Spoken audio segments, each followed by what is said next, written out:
Fall forward, the speech that will change your life forever. In life, nothing truly worthwhile comes without risk. Every dream, every achievement, every great story was born from courage. Nelson Mandela once said, "There is no passion to be found in playing small, in settling for a life that's less than the one you are capable of living." You were not born to settle for less. You were not created to play it safe. And yet, so many people are told, make sure you have something to fall back on. But listen carefully. If you fall, don't fall back.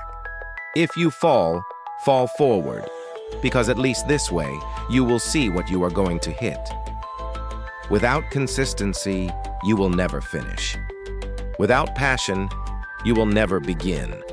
Do what sets your soul on fire. Take chances. Think beyond the limits that fear has placed around you. Because dreams without goals are just dreams, and dreams left unattended can slowly become regrets. Every failure brings you closer to success. Thomas Edison failed 1,000 times before creating the light bulb. Reggie Jackson struck out more than any player in baseball history, but the world remembers his home runs. So don't be afraid to fail. Be afraid of never trying. Failure is not the opposite of success. Failure is the path that leads to success.